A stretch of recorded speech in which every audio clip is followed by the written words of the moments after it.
오늘 말씀을 보면 제자들이 완벽한 폭풍 가운데 있었습니다. 그들은 두려움 속에 살고 있었습니다. 두려움이 몰려왔죠. 그러면 제자들은 어떠한 두려움 속에 있었는지를 한번 보겠습니다. 24절 다 같이 읽겠습니다. 읽어봅니다. 시작. 자, 배가 육지에서 떠났는데 술이라 되었다. 이 의미는 어떤 의미가 되냐면 갈릴리 호수를 지나서 갔는데 이미 3분의 1을 지나고 갈릴리 호수의 거의 중앙쯤에 왔다는 얘기입니다. 그런데 문제는 낮이면 괜찮아요. 그렇지 않아요? 그런데 이들이 육지를 떠났을 즈음이 언제냐면 요한복음 16장 16절에 보면 그때가 언제인지가 나와요. 낮이 아니었다는 겁니다. 자, 볼까요? 시작. 저물매. 그러니까 이들이 갈릴리 바다로 내려갔을 쯤이 언제냐면 이미 해가 지고 있을 때라는 거예요. 그러니까 이제 점점 캄캄해지는 거죠. 그러면 이제 배를 쭉 타고 갈릴리 호수 중앙까지 갔었을 때면 이제 점점 어두워지고 있거나 아예 캄캄해졌다는 겁니다. 날이 어두워졌다는 겁니다. 아주 캄캄해졌다는 것이죠. 앞이 안 보입니다. 캄캄하죠. 주변이 캄캄하죠. 앞이 잘 안 보이죠. 이런데 이들은 지금 뭘 타고 있냐면 배를 타고 건너가고 있는 거예요. 우리도 인생을 살다 보면 이럴 때가 있다는 거예요. 내 인생의 시간이, 내 인생의 상황이 어떤 상황이냐 봤더니 아침이면 좋은데, 정심이면 좋은데, 한 정오를 지나서 3시쯤 되면 좋은데 내 인생의 기울기가, 무너짐이, 쓰러짐이 마치 해가 저무는 정도가 아니라 이번에는 뭐냐면 캄캄하다는 겁니다. 앞이 안 보여요. 자, 내 앞길이 안 보여요. 아무리 노를 저어도 너무 캄캄해요.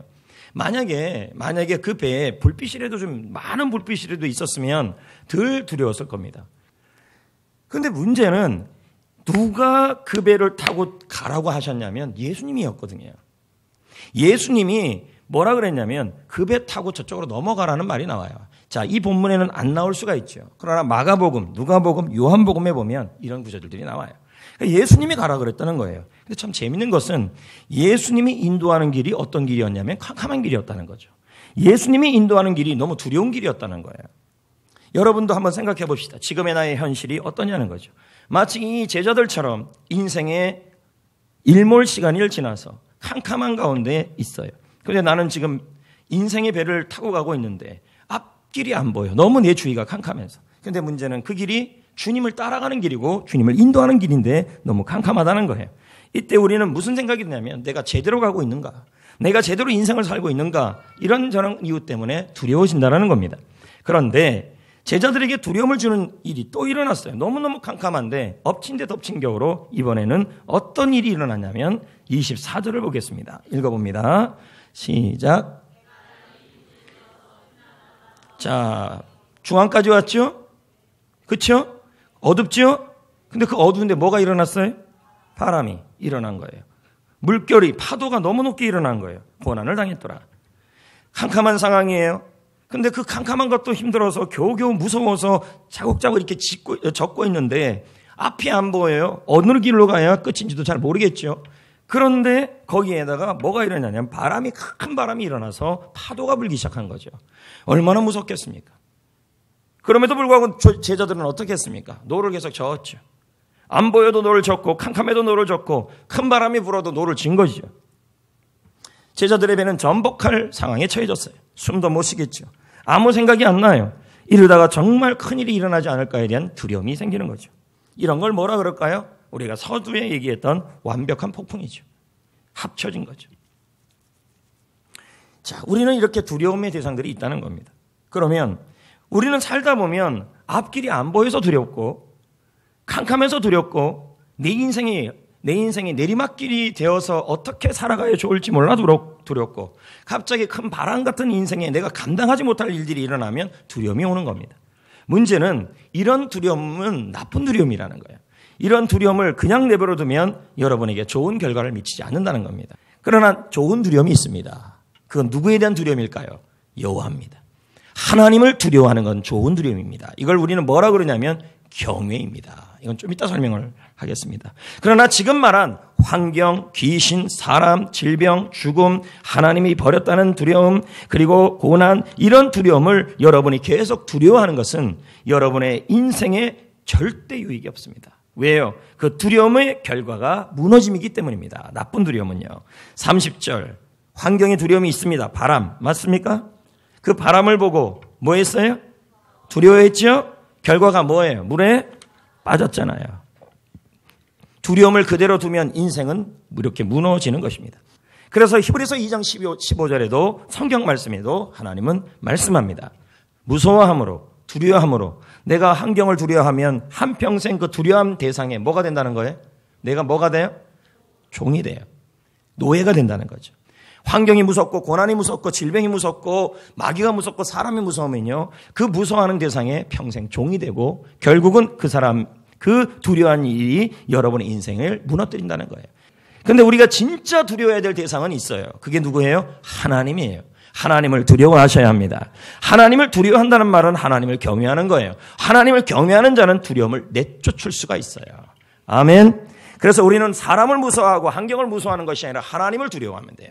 하나님을 경외하면요, 여러분이 갖고 있는 모든 두려움의 대상을 하나님이 해결하여 주시고, 그리고 내 마음의 두려움에 기쁨을 주실 줄 믿습니다.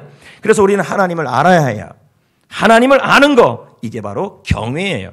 근데 우리는 경외하면 경외라는 단어의 의미를 잘 이해를 못합니다. 자, 경자는 공경할 경자예요. 사랑할 경자죠. 외는 두려울 외자예요. 그러니까 이 경외라는 단어는 두 가지 의미가 포함되어 있는 거예요. 그러므로 내가 하나님을 경외한다는 말은 하나님을 공경하고 하나님을 사랑하고 하나님을 두려워한다는 의미가 되는 거예요. 그러면 왜 하나님을 두려워해야 할까요? 하나님을 왜 우리가 사랑해야 될까요? 두 가지 하나님의 속성 때문이에요. 두 가지를 아는 게 경외예요. 두 가지를 믿는 게 경외예요. 하나님은 위대하시다. 하나님은 전능하시다.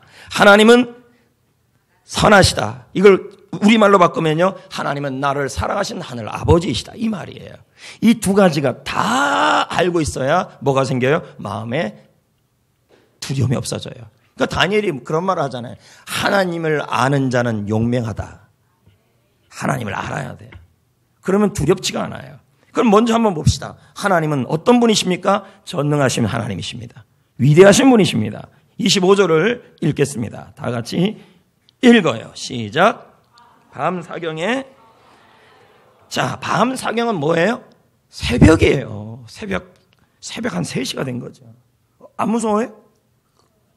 이분이 그 어둠을 뭐예요? 뚫고 오고 있어요. 예수님이 어둠을 뚫고 오고 있어요. 캄캄함을 뚫고 오셨어요. 근데 그는 어떻게 왔어요? 폭풍 위를 맨바닥처럼 다스리면서 오셨어요. 제자들이 무서워했던 대상, 두려워했던 대상을 지금 예수님은 뭐 하고 있냐면 다스리고 있어요. 이건 무엇을 의미하는 거냐면 예수님은 두려움을 주는 대상보다 크신 분이시다. 두려움의 대상을 다스릴 수 있는 전능하신 분이시다. 제가 아까 그랬잖아요. 주님은 위대하시다. 주님은 전능하신 분이시다. 이걸 먼저 알아야 된다는 거예요. 할렐루야. 자, 그러면 예수님은 하나님의 아들이시잖아요. 하나님은요, 하나님 아버지잖아요. 그러면 하나님의 아들이 세상을 다스리시고 통치하시면 하나님도 그러신 분이라는 거예요. 아멘. 여러분, 우리 하나님 아버지는 두려움의 대상보다 크신 분이시고 여러분의 질병, 환경, 고난, 마귀, 사람, 그거보다 더 크신 분이시며 그것들을 다스릴 수 있는 능력이 있는 전능하신 하나님이십니다. 이걸 아시는 게 뭐예요? 경외예요. 아멘. 그래서 두 번째 알아야 될 게 뭐냐면 하나님은 위대하시다. 하나님은 전능하신 하나님이시다. 하나 더 알아야 될 게 뭐냐면 하나님은 선하시다. 하나님은 나의 하늘 아버지다. 이걸 알아야 돼요. 왜요? 하나님은 나의 하늘 아버지니까 내가 두려워하는 대상을 있을 때 그 하늘 아버지 되신 그분께서 그것에 이거에 대해서 신경 안 쓰는 것이 아니라 두고 보는 것이 아니라 그 두려워하는 대상을 두고 볼 수가 없어요. 왜요? 나의 하늘 아버지니까 그의 전능하신 능력으로 나를 너무 사랑하셔서 나의 두려워하는 대상을 다스리실 것이라는 거예요. 이걸 아는 게 뭐라고요? 경외라는 것이고 이걸 아는 게 뭐예요? 바로 믿음이에요. 할렐루야. 자, 그럼 한번 봅시다. 우리는 그럼 어떻게 해야 돼요? 경외해야 돼요. 우리가 두려워해야 될 대상은 여러분의 물질도 아니고 사람도 아니고 고난도 아니고 아픔도 아니고 질병도 아니에요. 여러분이 자꾸 그거 두려워하면요, 종됩니다. 무너집니다. 빠집니다. 내가 유일하게 두려워해야 될 대상, 내가 유일하게 두려워해야 될 대상은 하나님입니다. 이 말을 우리말로 바꾸면 내가 유일하게 경외해야 될 대상은 하나님입니다. 근데 그 경외해야 될 대상은 어떤 대상이라는 거예요? 전능하신 하나님이다. 무섭지요? 근데 그 무서운 그 능력 있는 그분이 뭐예요? 나의 하늘 아버지다. 두 번째 걸 잡아야 돼요. 그럼 뭐예요? 나의 두려워하는 대상을 그 하늘 아버지가 오셔서 해결하실 거라는 거죠. 이걸 아는 게 경외예요. 아멘. 그래서 봅시다. 27절 볼까요? 하나님은 나를 사랑하는 하늘 아버지임을 보여주는 겁니다. 예수께서 시작. 안심하래요. 그 다음 구절이 뭐예요? 나다. 두려워하지 말라. 오늘 설교 제목과 똑같은 거예요. 두려워하지 말라. 나는 너 아빠다. 뭐 이런 의미가 되지 않겠어요? 안심하다는 뜻이 뭘까요? 안심하다. 지금 여러분 제자들 앞에서 제자들의 이 삶 속에서 두려워하는 대상이 아직 있나요, 없나요? 거친 파도 있잖아요. 그렇죠? 캄캄하잖아요. 여전히 두렵잖아요. 안 그래요? 근데 지금 예수님이 뭐라 그래요? 안심해래요. 안심이라는 단어의 뜻이 뭘까요? 지금 용기를 가져라. 지금 담대하라. 지금 무슨 말이냐면 현재 제자들아 너희들이 현재 주위에 캄캄하고 주위에 폭풍과 일어나고 바람이 거세도 너 지금 용기 가져라. 지금부터. 이거 현재 명령이에요. 지금 용기 가져라. 지금 담대해라. 지금 안심해라. 지금 기뻐해라. 지금 용기를 가져라. 이 말이에요. 왜요? 지금 두려워하는 대상이 해결이 안 됐어요. 안 됐는데도 뭐예요? 마음은 지금 용기를, 두려움을 쫓아내라 이 말이에요. 근데 그게 된다는 말이에요. 왜요? 왜 제자들에게 예수님이 그 말씀에 나다! 내가 지금 너 앞에 있다는 말이에요. 두려움의 대상이 해결이 안 됐어요. 안 됐는데 예수님은 그 두려움의 마음을 쫓아주고 있어요. 두려움 자체를요. 그래서 그 마음에 두려워하는 대상이 있어요. 파도도 불어요. 힘들어요. 캄캄해요. 근데 너 지금부터 너는 뭐예요? 마음에 용기가 생긴다는 거예요. 왜 그래요? 예수님은 어떤 분이기 때문에요? 바다를 걸어오신 분, 능력이 있는 분이시지만 예수님은 제자들을 뭐 하는 거예요? 끝까지 사랑하는 분이에요. 그러니까 내가 너를 옆에서 끝까지 고난 중에 있을 거니까 그러니까 나 예수가 너를 사랑하는 분이라는 걸 알라는 거예요. 그러면 뭐예요? 그걸 알면 뭐가 생겨요? 마음에 용기가 생긴다는 거죠. 중요한 게 있어요. 그게 뭘까요? 우리 주님은요. 여러분이 먼저 경외해서 하나님이 전능하시고 하나님이 나를 끝까지 사랑한다는 사실을 먼저 알고 믿으면 반드시 뭐가 생기냐면 마음에 용기가 생겨요. 근데 이 용기가 생기지 않은 상태에서 두려움의 대상을 해결하지 않아요. 먼저 우리를 다독여요. 먼저 주님이 먼저 하시는 말이 나다. 두려워하지 말라. 안심하라. 나는 너를 끝까지 사랑한다. 실제로 예수님이 그렇게 말해요. 요한복음 13장 1절. 읽어볼까요? 시작. 자기 사람들을 사랑하는데 어떻게 사랑한대요? 그렇다니까 끝까지. 풍랑이 있어도 끝까지 사랑하고. 예? 그리고 캄캄해도 끝까지 사랑한다는 거예요. 자, 근데요. 여기 계속 보세요. 여기 보세요. 제자들이 예수님이 물 위에 걸어오고 있었어요. 근데 그분이 나와 관계가 없는 분이라고 생각하니까 물 위를 걷고 오는 예수님을 향해서 잘 알지 못하니까 뭐라 그러는지 아십니까? 유령이라 그래요. 무섭다 그래요. 여러분, 예수님이 물 위에 걸어오는 것 자체에 능력 있는 분이라는 자체만 알고 있으면 우리는 제대로 그분이 그 하나만 알고 있으면 우리가 마음속에 드는 것은 예수님도 무서워져요. 신앙생활도 무서워져요. 근데 예수님은 전능하신 하나님이기도 하지만 뭐예요? 하나님은 전능하신 하나님이기도 하지만 하늘 아버지이기도 해요. 이 두 가지 사실을 인정하고 믿어야만 뭐가 생기냐면 안심이 돼요. 저는 오늘 말씀을 준비하면서 경외라는 단어를 제일 많이 묵상을 해봤어요. 예전에 우리는 잠언을 읽으면서 이런 구절을 많이 봐요. 잠언 7절에 여호와를 경외하는 것이 지혜의 근본이다. 무슨 말이냐? 이해가 못하겠더라고요. 하나님을 경외하는 게 왜 지혜의 근본이지? 하나님을 두려워하는 게 왜 지혜의 근본이지? 하나님을 경외하면 왜 지혜가 생기지? 지금 생각하니까 생기겠어요. 이렇게 생각해보면요. 자, 어떤 친구가 청년들이 많으니까 남자한테 차였어요. 실연의 고통을 겪었어요. 얼마나 아파요? 아파요, 안 아파요? 대답 좀 해주세요. 아파요. 그럼 여러분 뭐라 그러겠어요? 아픈 만큼 성숙해진다 이렇게 거예요? 그건 아니잖아요. 뭐라 그래야 돼요? 이때 우리가 할 거는 경외예요.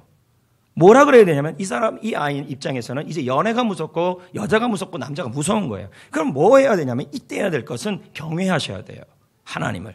그럼 경외는 뭐예요? 하나님은 전능하신 하나님이시다. 나에게 좋은 배필을 허락해 주실 것이다. 그런 능력이 있는 분이시다. 경외, 믿어야죠. 그 다음 또 한 가지는 근데 그 하나님이 나를 사랑하는 하늘 아버지이다. 그 하나님이 나의 이 어려움을 너무 사랑하셔서 해결해 주실 것이다. 인정하고 믿어야 돼요. 그럼 마음속에 뭐예요? 이 두려움을 이길 수 있는 이 아픔을 이길 수 있는 뭐가 생겨요? 안심과 용기가 생겨요. 그러면 그걸 극복하죠. 자살로 안 가죠. 그게 지혜예요. 지혜는 살아가는 방법이니까요. 지혜는 경외할 때 지혜가 와요. 사업하시는 분도 마찬가지예요.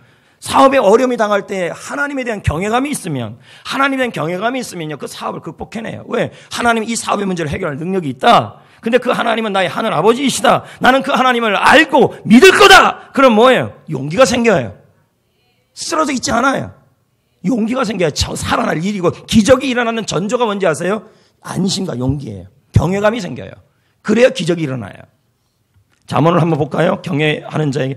이제 이렇게 제가 말한 걸 이해하면요. 성경에 나와 있는 모든 경외가 다 이해가 돼요.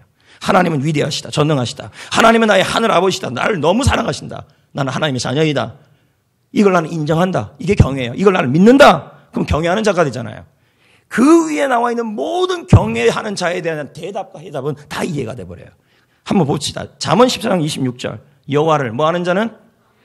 하나님이 나의 전능하신 하나님이시고 하나님은 나의 하늘 아버지시니 나는 그분을 인정합니다. 사랑합니다. 믿습니다. 하는 자에게는 의뢰가 생긴다. 견고한 의뢰가. 거기서 끝이에요? 그들의 자녀들에게는 피난처가 있다. 당연하죠. 그냥 두겠어요? 골리앗 무서워요? 안 무서워요? 그냥 무섭다고 해주세요. 근데 좀 이따 무섭다 그러면 안 돼요. 골리앗의 키가 3m가 넘어요. 근데 다윗은 골리앗이 안 무서워요. 골리앗 앞에 있는데도 두려움의 대상이 있는데도요 마음속에 뭐가 있어요? 안심이 있어요. 용기가 있어요. 이런 자에게 기적이 일어나요. 근데 언제 그런 안심이 나와요? 나는 너의 아빠다라는 말을 인정할 때, 믿을 때 그런 기적이, 안심이 생겨요. 그럼 사울과 이스라엘 백성들은 골리앗을 두려워해요. 왜 그럴까요?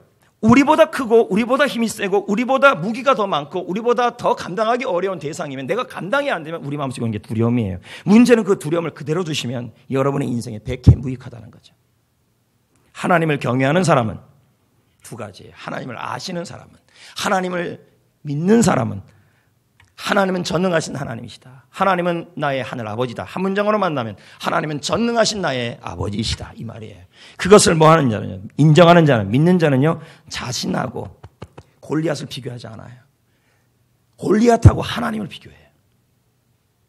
나를 비교하지 않고 하나님과 골리앗을 비교해요. 왜요? 두려워하는 대상을 하나님이 해결할 거예요.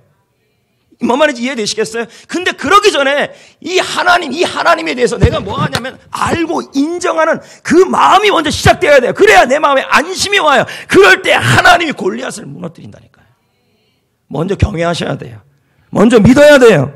그리고 나서 어떻게 해요? 용기가 있을 때 주저앉지 마시고 베드로처럼 우리 하나님은 바다를 다스릴 수 있는 전능하신 분이시다. 우리 하나님은 나를 끝까지 사랑하는 분이시다. 이 두 가지를 인정하고 믿고 그 다음에 주저앉지 마시고 폭풍우가 불어도 그 두려워하는 대상을 향하여 걸어가셔야 돼요. 한 걸음이라도.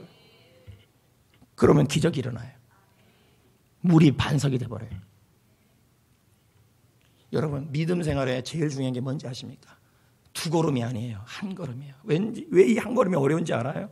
두려워하는 대상이 있으면요. 한 걸음이 어려워요. 근데 주님은 여러분이 한 걸음을 움직이고 용기를 갖고 한 걸음을 움직일 때 하나님은 두 걸음을 인도해요. 그걸 기억하셔야 돼요. 근데 우리는 너무 두려운 나머지 일어나지도 못하고 발자국도 움직이지 못해요. 근데 왜 그렇게 못 움직여요? 내 안에 뭐가 없어요? 안심과 용기가 없어요. 왜 없어요? 없는 이유는 하나예요. 하나님이 누구신지를 인정하고 하나님이 누구신지를 믿지 않아요. 그걸 뭐라 그래요? 경외가 없어요. 베드로는요. 조금 전에 믿음이 있었던 사람이에요. 근데 지금 물에 빠졌다니까요. 이 말은 뭘 의미하는 거냐면 여러분이 아무리 제가 목사의 타이틀이 목사라는 직분일을 갖고 있다 그래도요. 고난은 과거가 아니라 현재예요. 두려움의 대상은 현재예요. 여러분은 날마다 매 순간마다 한 걸음을 지날 때마다 여러분을 두렵게 하는 대상들이 늘 있다는 거예요. 그런데 우리는 그 두려워하는 대상을 싸워서 이기려면 현재 한 발짝마다 뭐가 필요하냐면 하나님이 누구신지에 대한 경외감과 하나님에 대한 믿음이 그 순간에 있어야 돼요. 근데 우리는 뭐예요? 어제의 믿음, 그저께 믿음, 그리고 1년 전의 믿음, 그리고 과거의 믿음, 그 믿음을 울고내서 지금을 살아가려고 그래요. 그러니까 물에 빠지는 거예요. 송준기 목사가 말합니다. 자, 한번 볼까요? 어제의 믿음으로 오늘을 사는 것이 아니다. 이해되겠어요? 어제는 어제의 믿음으로 살아라. 어떤 분은 그래요. 아우, 우리 교회에서 그랬다는 게, 우리 교회 CCC 옛날에 캠퍼스 커플 클럽 그런 사람, 대학교 CCC 있잖아요. 근데 여러분, 대학교 때 CCC였다, YM이었다, 예수전도단이었다, IVF였다. 그것이 중요치가 않아요. 나는 모태신앙이었다, 나는 왕년의 권사였다, 장로였다, 나는 권준호 목사는 지금 목사다. 지금 그 타이틀이 현재의 고난을 이길 수 없다니까요. 가끔 그럽니다. 나는 왕년의 믿음이 있었다. 그 왕년의 믿음은 그때의 고난을 이길 때의 믿음이에요.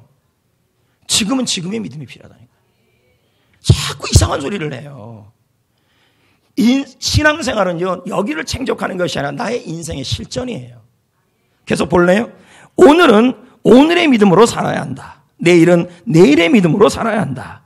어제의 승리는 오늘의 영적 전쟁, 쉽게 말하면 두려움의 대상, 폭풍 후, 캄캄함, 그 전쟁에서 한 걸음 다음의 전쟁에서 전혀 효과가 없어요. 또 한 걸음에는 한 걸음의 믿음이 필요해요. 정신 바짝 차리셔야 돼요. 그러면서 우리는 그럽니다. 아우, 나 두려움의 대상이 너무 많아요. 어떻게 하면 좋아요? 이렇게 살아간다는 거죠. 제가 목사라 할지라도요, 제가 사람 보고, 환경 보고, 고난 보고 있으면요, 저는 제 믿음이 내가 목사라는 믿음, 지난주에 설교했던 그 은혜로운, 제 입으로 얘기해서 그래요. 그 은혜로운 믿음으로 오늘을 못 살아요. 오늘도 이 말씀 갖고 새벽 5시, 4시에 나와갖고 얼마나 가슴 썩였는지 몰라요. 나는 오늘의 믿음이 또 필요한 거예요. 목사라는 타이틀요? 타이틀은 아무 소용이 없어요. 담임 목사, 권준호 목사, 그 목사라는 타이틀이요, 지금 현재의 고난을 이길 수 없어요. 지금 주님이 원하는 건 지금의 믿음이에요. 어떤 믿음인데요? 바로 하나님은 나의 전능하신 하나님이다. 하나님은 나의 하늘 아버지다. 이 사실을 인정하고 믿어야 돼요. 매 순간마다 한 걸음마다 믿으셔야 돼요. 그래야 마음에 용기가 생겨요. 그리고 한 걸음을 걸어갈 수 있어요. 근데 그 용기를 갖고 걸음을 내디딜 때 그 다음 걸음도 그때 또 그렇게 믿으셔야 돼요. 그럴 때 뭐예요? 물이 반석이 돼요. 지난 금요일날 물을 걷는 자 그 찬양처럼요. 계속 읽어볼까요? 어제의 믿음으로 이겼으면 오늘은 더욱 믿어야 한다. 어제의 승리는 어제의 것이고 오늘은 오늘의 믿음으로 또 싸워야 한다. 제발 부탁드립니다. 미국이래요. 믿음은 사골이 아니에요. 울고내지 마세요, 믿음을. 저랑 얘기할 때, 성도랑 얘기할 때 저 왕년에 모태신앙이었는데요. 저 예전에 믿음이 있었는데요. 아무 소용이 없어요. 믿음, 고난은 늘 현재 있어요. 내 발자국마다 고난이 있어요. 내 발자국마다 두려움 대상들이 있어요. 그러면 그 하루하루의 삶은 뭐예요? 전쟁이죠. 그러려면 어떻게 해요? 내가 하나님을 경외하고 지금 믿음이 없으면 어떻게 됩니까? 바로 그 상황 속에서 빠져들어간다는 걸 아셔야 돼요. 이제 말씀을 맺겠습니다. 새끼 사자는 귀여워요. 만만해요. 다른 맹수들이 공격해요. 하지만 아빠 사자가 함께 하고 있는 한 새끼 사자는 약하지 않아요. 새끼 사자는 마음속에 뭘 가져요? 안심해요. 용기를 가져요. 그래서 혼자 있을 때는 옆에 가는 표범이 지나갈 때는 기죽었는데 아빠가 함께 있을 때는 어떻게 해요? 까불어, 웽 이렇게 하면 조그만 소리로 한다는 거죠. 용기, 한 발짝을 내디뎌요. 왜 그럴까요? 아빠가 누군지를 알아요. 아빠가 누군지를 믿어요. 이걸 뭐라 그래요? 경외해요. 사파리에는요, 초원에는요, 한 걸음마다 무서워요. 그러려면 뭐예요? 한 걸음마다 뭐가 필요해요? 아빠에 대한 믿음, 아빠에 대한 경외가 있어야 돼요. 초원 어디에도 족수가 없어요. 이 새끼 사자는 아빠가 함께 하고 있는 한. 그래서 아빠 사자는 새끼 사자에게 늘 얘기를 해요. 초원을 두려워하지 말아라. 인생이 전쟁터라고 두려워하지 말아라. 나는 너의 아빠다. 안심해라. 용기부터 가져라. 그리고 한 걸음에도 움직여라. 앞에 있는 자고 내가 해결하겠다. 가만히 있는 자식을 원치 않는다. 이 말이에요. 성도 여러분, 하나님 아버지에게는 적수가 없습니다. 하나님 아버지를 막을 수 있는 것은 없습니다. 우리는 하나님의 자녀이고 그 하나님 아버지가 저와 함께 하시고 여러분과 함께 하십니다. 우리 하나님은 이런 분이십니다. 전능하신 하나님. 두려움의 대상보다 크신 분이시고 우리 하나님의 사랑은 두려움 대상보다 더 크십니다.